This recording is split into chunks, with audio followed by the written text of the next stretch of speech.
por la hora número 4, a las 4 horas, el medicamento ha disminuido en promedio, vean ustedes, en promedio 8. Ha disminuido prácticamente el 50% de la concentración plasmática. La concentración plasmática es 16, ¿sí? En tiempo cero.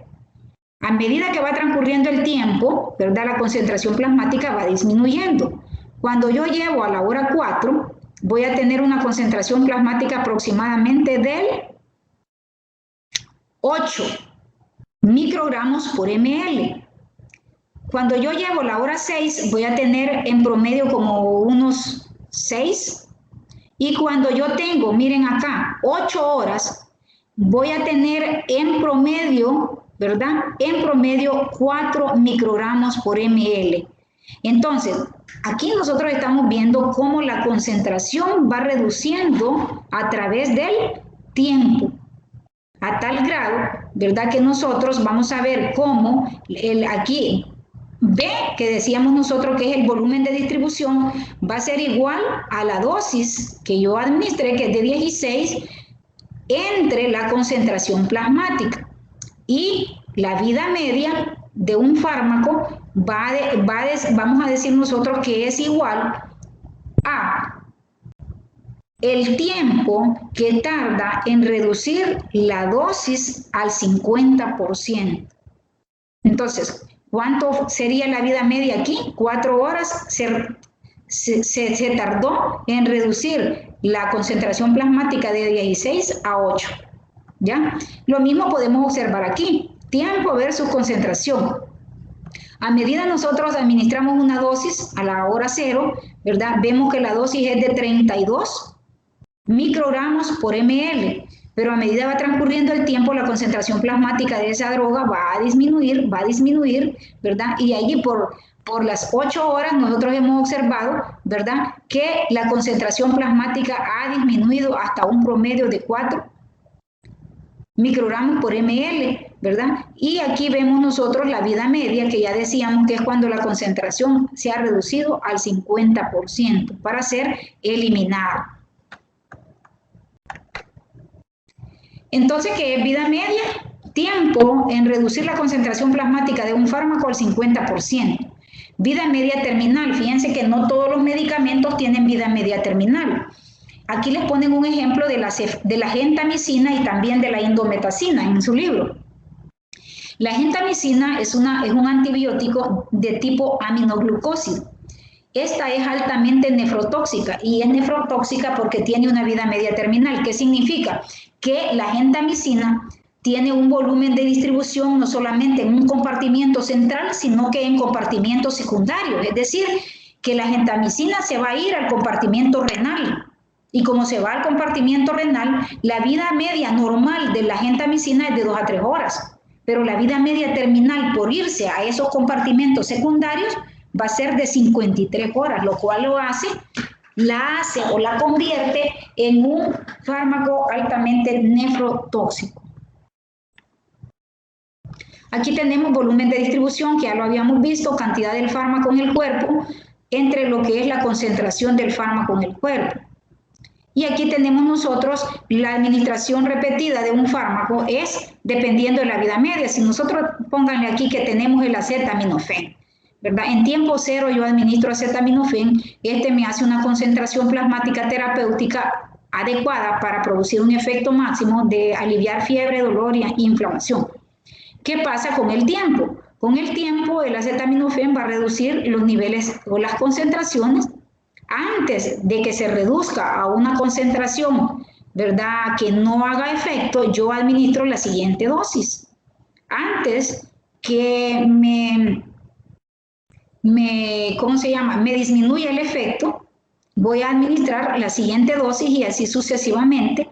Entonces vamos a decir nosotros que estas fluctuaciones son las que nosotros debemos de saber, ¿verdad? Cuánto tiempo se tarda un fármaco para reducir su concentración a la mitad, que eso es la vida media. Entonces, si un fármaco tiene 12 horas de vida media, ¿cada cuánto lo voy a prescribir? 2 veces al día. Si un fármaco tiene una vida media de 24 horas, ¿cada cuánto lo voy a prescribir? Cada día.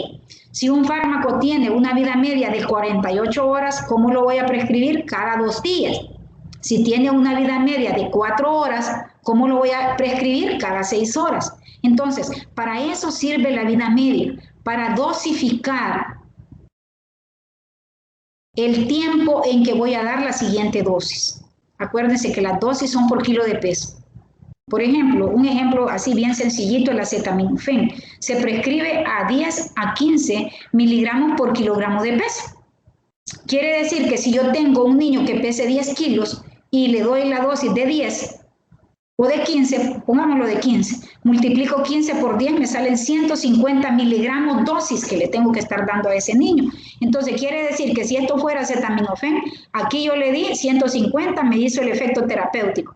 Aquí la concentración iba disminuyendo, tengo que volverle a dar otros 150 para subir el efecto, me va disminuyendo, administro a las 4 horas, otros 150 y así sucesivamente para mantener que el efecto terapéutico, concentraciones plasmáticas estables, eso significa CSS, concentraciones plasmáticas estables, que me sirven a mí para lograr un efecto adecuado del fármaco.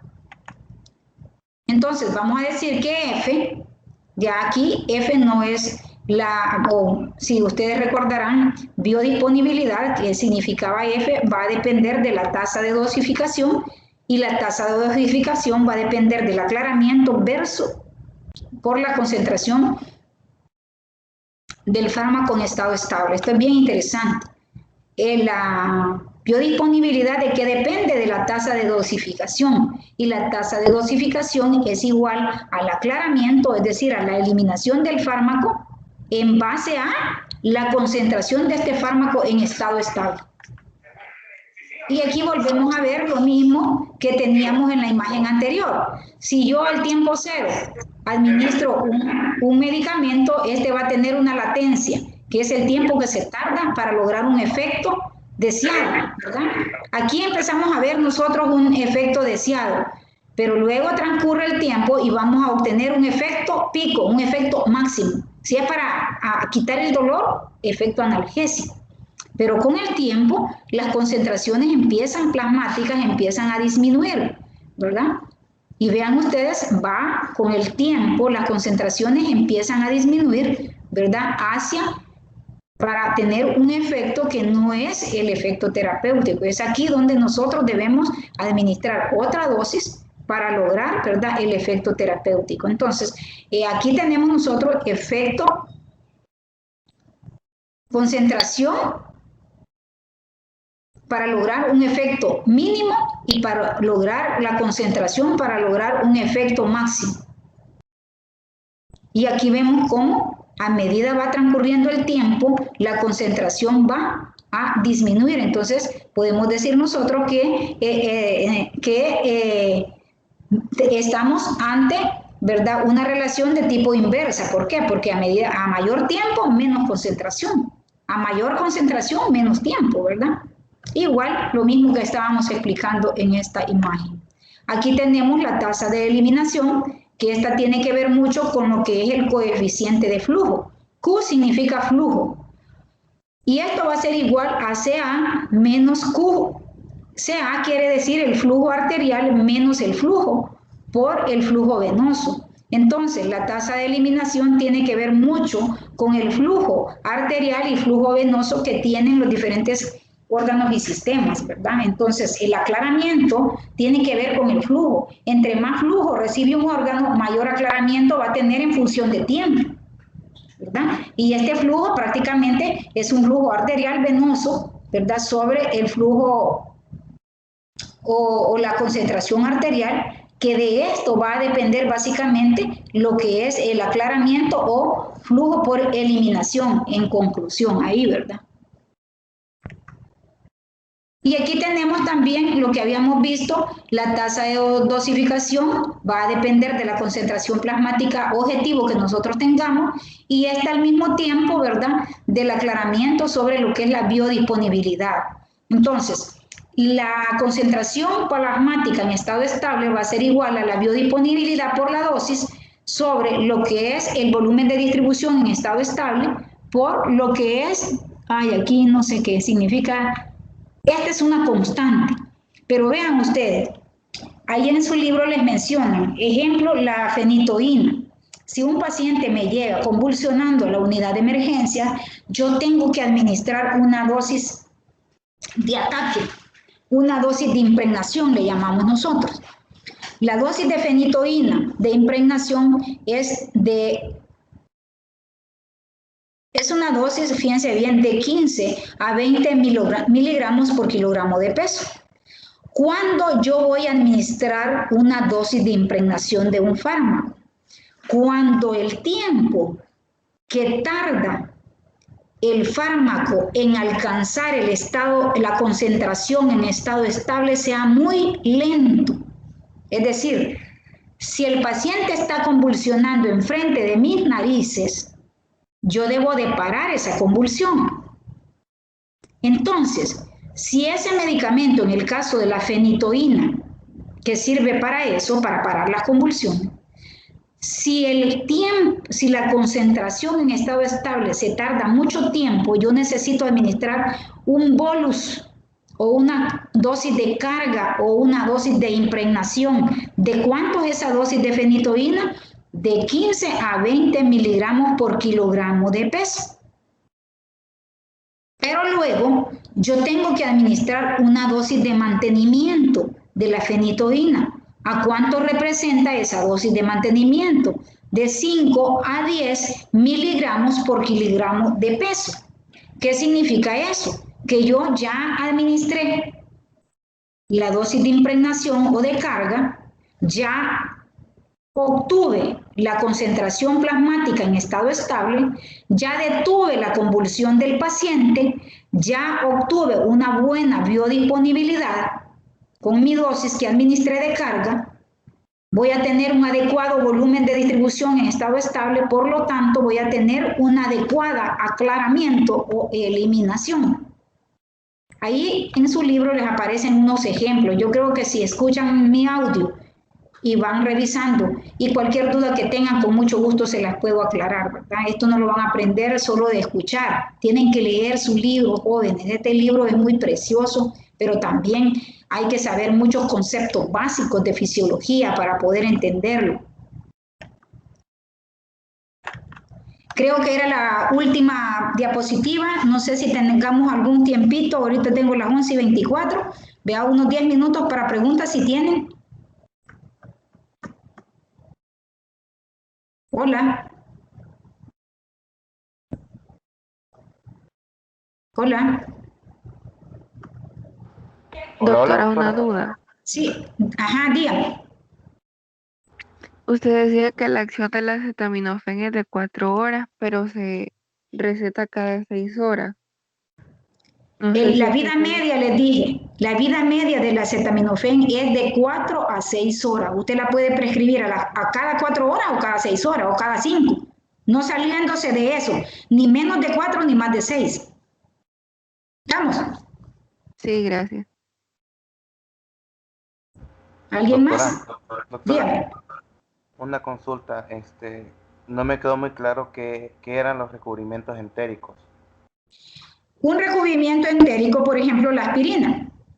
La aspirina es gastrolesiva, es decir, que da mucho problema gástrico, da agruras, acideces, puede empeorar una gastritis que un paciente, pero es necesaria. Por ejemplo, un paciente que ha sufrido un infarto o un accidente cerebrovascular, yo tengo que dar aspirina. Entonces, el recubrimiento entérico es una capa, generalmente es una capa que neutraliza la acidez. Entonces, cuando la aspirina llega al estómago, ¿verdad? No provoca gastrolesividad, no provoca daño, porque esta capsulita llega hacia las primeras porciones del duodeno y ahí se destruye.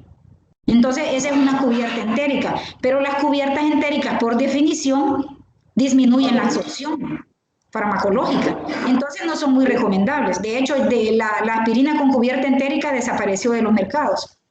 Hoy sí. Doctora, una pregunta. Sí, gracias. Ajá. En el caso de las dos son estándares, por ejemplo, la acetaminofén, que son 500 miligramos, no hay ningún problema. Las dosis no son estándares, las dosis son por kilo de peso. Ya les mencioné que la acetaminofén se prescribe de 10 a 15 miligramos por kilogramo de peso. Tenés que pesar el niño. Tenés que calcularle el peso. Si el niño pesa 10 kilos, 10 por 10 o 10 por 15, como lo querrás poner, o 10 por 11, o por 12, o por 13, por 14, por 15. Pero no le podés dar menos de 10 ni más de 15, porque la dosis oscila entre 10 a 15 miligramos por kilogramo de peso dosis. Ah, bueno. ¿Verdad? Gracias. No hay dosis estándares. Las dosis estándares son para los adultos que se pueden utilizar, pero en niños jamás le vas a dar una dosis estándar. Tenés que pesarlo, ¿verdad? Y darle la dosis en base a el kilo de peso. Fátima Rodríguez, dígame.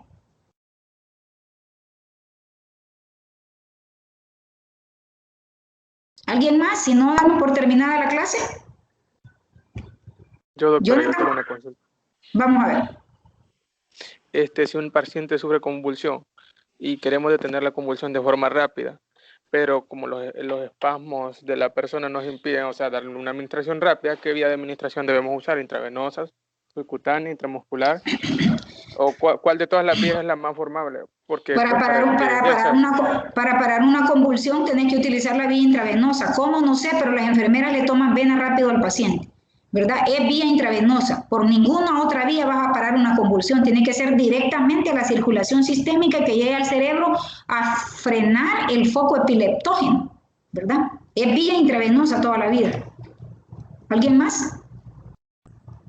A mí me quedó duda acerca de la cinética de orden 0. La cinética de orden 0, ¿verdad? Vamos a volver a explicarte, tiene que ver en relación al tiempo, ¿verdad? La concentración versus el tiempo. Aquí está.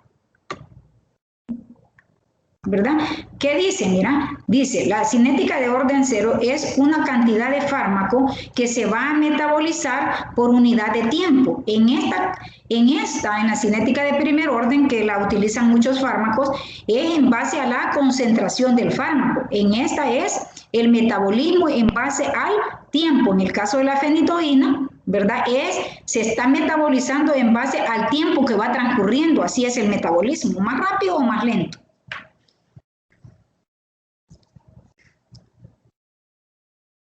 ¿Alguien más? Una consulta. Diga. Dijo que la fenitoína era para sacar a la persona que está convulsionando, pero también habló de la dosis mantenimiento. ¿Después de cuánto tiempo yo voy a aplicar la dosis de mantenimiento? Generalmente cuando tú pones un bolus, una dosis de impregnación o una dosis de carga o de ataque, decimos nosotros, de fenitoína, esperamos el tiempo prudencial, que es la vida media de la fenitoína. ¿Cuánto es la vida media? 8 horas. Entonces, a las 8 horas tengo que administrar la dosis de mantenimiento. La dosis de carga es de 15 a 20 miligramos por kilogramo de peso. Y la dosis de mantenimiento ya es menor, de 5 a 10 miligramos por kilogramo de peso. ¿Cuándo la vas a administrar la siguiente dosis? A las 8 horas. ¿Por qué? Porque la vida media de la fenitoína es cada 8 horas. ¿Ya? Sí, gracias, doctora. ¿Alguien más? Bueno, si no, les agradezco. Espero, ¿verdad?, de que se haya cumplido el objetivo de la clase, que es el que ustedes lean el libro. Tienen, para entender estas clases, tienen obligatoriamente que leer su libro. Para que me salgan bien a mí en esto, tienen que leer el libro.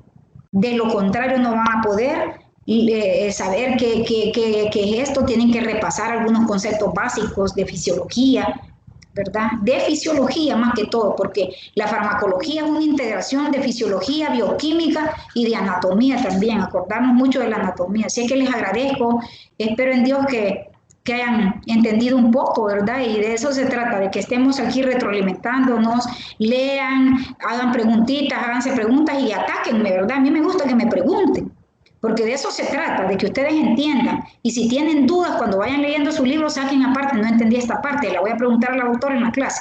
Así que, por favor, nos vemos a las 5 de la tarde, creo que va a ser la otra clase. Les agradezco infinitamente, ¿verdad? Feliz día a todos. Gracias, doctora. Gracias, doctora, igual a usted. Bueno, muchas gracias. Bueno, a las 5 de la tarde estamos.